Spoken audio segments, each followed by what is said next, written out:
안녕하세요. 보험금 팔례방입니다. 경증의 우울 에피소드 병력자가 음주 후, 목을 맨 후 식물인간이 된 경우 혈중 알코올 농도를 알 수 없으며 유리하면서도 불리하게 감정되었다면 상해 고도 후유장애 보험금은 면책인지 여부에 대하여 서울고법 2020나 20315465 토대로 명확히 살펴보도록 하겠습니다.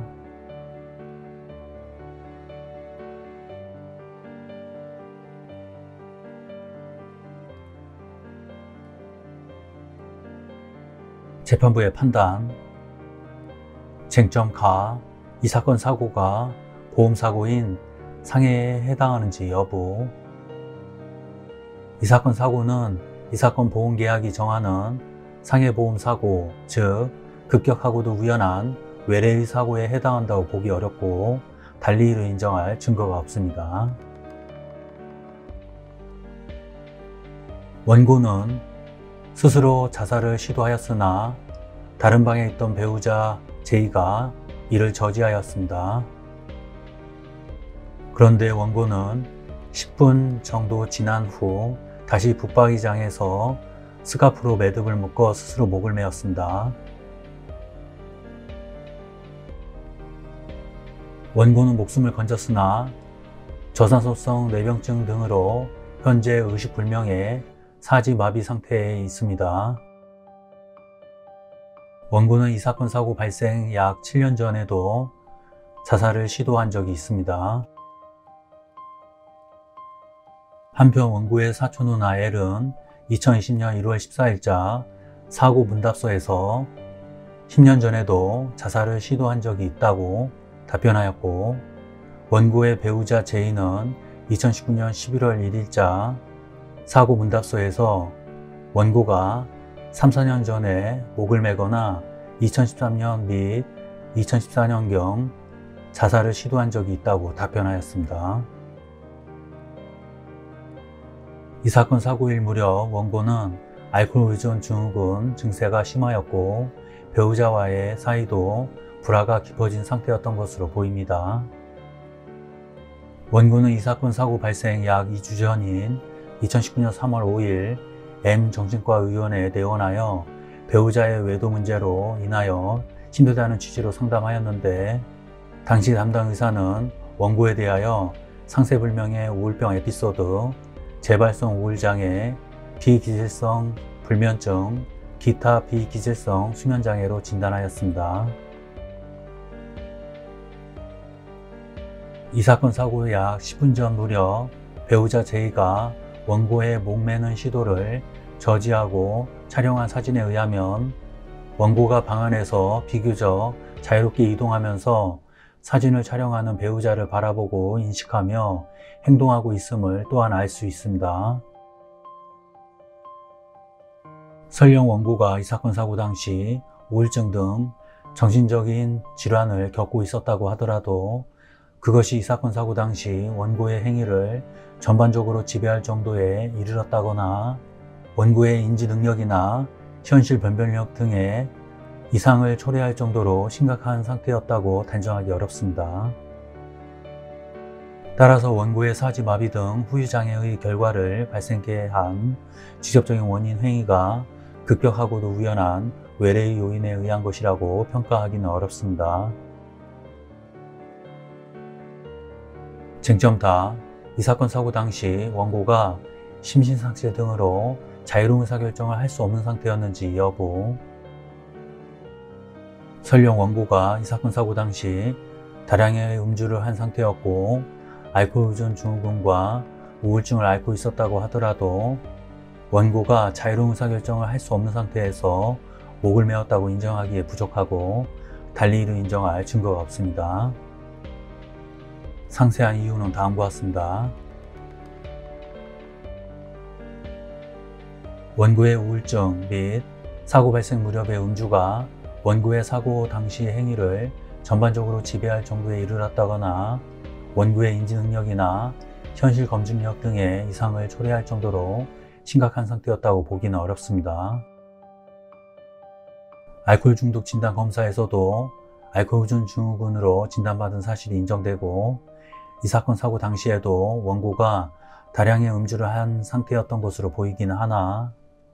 이 사건 사고 당시 또는 그 직후 원고의 혈중 알코올 농도 수치를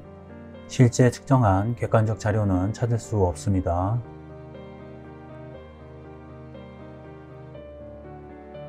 원고는 배우자가 자살 시도를 제지한 때로부터 약 10분 만에 방 안에서 스카프를 찾아 붙박이장에 스카프로 매듭을 묶어 목을 매는 등 비교적 지속적인 주의를 요하는 일련의 과정을 스스로 수행하였고, 방 안에서 비교적 자유롭게 이동하기도 하고 사진을 촬영하는 배우자를 뚜렷이 바라보며 인식하고 행동하기도 하는 등 사고 당시 원고의 인지 능력이나 행위 통제 능력이 심각하게 손상되었다고 보기 어려운 점 등을 종합하면, 이와 다른 취지의 N 병원장에 대한 일부 진료기록 감정 촉탁 결과 및 일부 사실조회 결과는 모두 쉽사리 믿기 어렵고 달리 이를 인정할 증거가 없습니다. 원고가 모친과 통화를 하면서 자살 의사를 부정하거나 치료받을 의사를 적극적으로 표시하고, 위 병원 진단 과정에서 자살할 생각은 가끔 하지만 실제로 하지는 않을 것이다 라고 기재하였다는 사정만으로는 이 사건 사고 당시 원고가 스스로 목을 맨 행동이 자유로운 의사결정에 따른 것으로 볼 수 없을 정도로 이례적이라고 보기는 어렵습니다. 원고가 이 사건 사고 직전 촬영된 사진에서 허리띠를 쥐며 웃는 모습을 보이고 있기도 하나, 위 사진 촬영 당시 구체적 상황이 어떠한지를 명확히 파악할 수 없고, 설령 위 영상이 당시의 정신적 불안감이나 충동 또는 정신적 공황 상태 등을 표상하는 것으로 볼 수 있다고 하더라도, 그와 같이 순간적으로 촬영된 감정 표현의 영상만으로 원고가 음주로 인하여 자유로운 의사결정을 할 수 없는 상태였다고 단정하기는 어렵습니다. 이 법원의 N 병원장에 대한 진료기록 감정 촉탁 결과 및 사실조회 결과에 의하면, 원고의 진료기록을 감정한 감정인은 이 사건 사고 당시 원고가 알코올 사용 장애로 음주 충동에 절제가 되지 않아 다량의 알코올 섭취가 있었고, 본인의 의사결정 능력이 온전하고 완전한 상태에서 스스로 자유로운 의사결정을 할 수 없는 상태로 볼 수 있겠다는 취지의 의견을 밝히고 있음을 알 수 있습니다. 그러나 설령 원고에게 알코올 의존 증후군이나 우울장애 등의 정신질환이 있었다고 하더라도 자유로운 의사결정을 할 수 없는 상태에 있었다고 평가하려면, 그러한 질환이 사고 당시 원고의 행위를 전반적으로 지배할 정도에 이르러야 할 것이라는 점,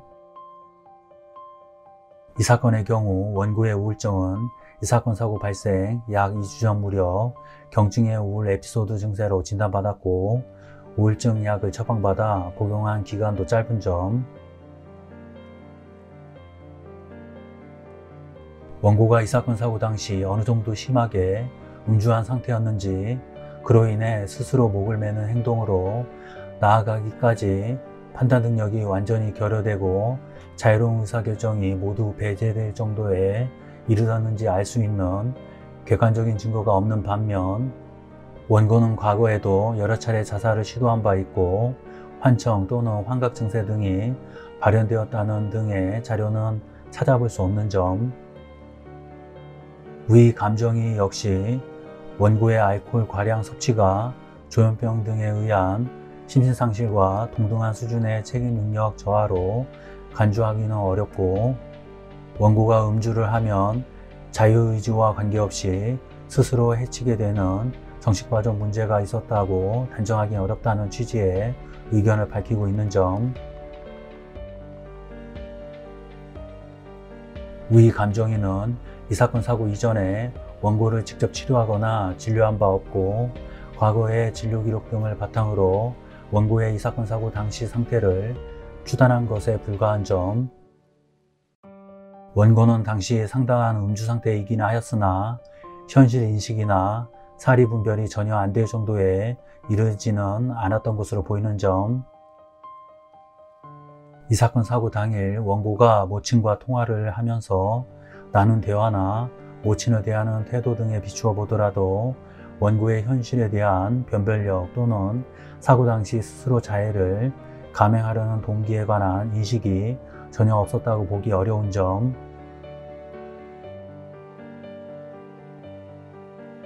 그 밖에 앞서 본 바와 같은 원고의 나이와 성행, 이 사건 사고 당시 원고의 신체적, 정신적 심리 상황, 우울증 등 정신질환의 발병 시기, 그 진행 경과와 정도 및 이 사건 사고 무렵 원고를 에워싸고 있는 주위 상황과 원고의 행태, 자해 행위의 시기 및 장소, 그 동기와 경위 및 방법 등을 종합하여 보면 이 사건 사고 당시 원고가 정신질환 등으로 자유로운 의사결정을 할 수 없는 상태였다고 단정하기 어렵습니다. 따라서 이와 다른 취지의 위 일부 진료기록 감정 촉탁 결과 및 일부 사실조회 결과는 그대로 믿기 어렵습니다. 결국 이 사건에서 원고가 제출한 증거만으로는 이 사건 사고 당시 원고가 심신상실에 이를 만큼 술에 취하거나 우울증 등 정신질환으로 인하여 자유로운 의사결정을 할 수 없는 상태였다고 인정하기에 부족하고 달리 이를 인정할 증거가 없습니다. 결론적으로 보험회사는 보험 수익자에게 상해 고도 후유장애 보험금을 지급할 의무가 없습니다. 판례 지적. 비록 원고가 이 사건 사고 발생 약 2주 전 처음으로 M 정신과 의원에 내원하여 상담하였는데 당시 담당 의사는 상세불명의 우울병 에피소드, 재발성 우울장애, 비기질성 불면증, 기타 비기질성 수면장애로 진단하였고 이처럼 원고는 우울증으로 진단받은 이력은 짧으나 알코올 의존증이 있어 보이는 점과 10여 년 전부터 수차례 자살을 시도한 점에 비추어 보면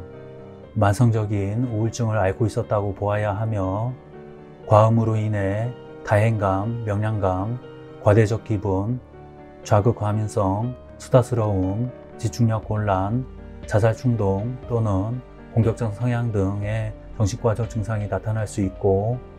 우울증과 알코올은 모두 인지능력 및 판단 능력에 영향을 미치는 요인이므로 원고가 만성적인 우울증이 있는 상태에서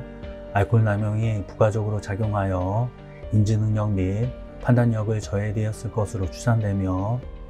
심신상실 등으로 자유로운 의사결정을 할 수 없는 상태를 판단함에 있어서 반드시 심각한 우울증의 환청 또는 환각 즉 정신병적 증상이 발현되어야 하는 것은 아니라는 것이 판례의 태도인 바 위 제1심 및 2심의 판단은 부당하다고 할 것입니다. 마치겠습니다. 긴 시간 시청해 주신 점 고맙습니다.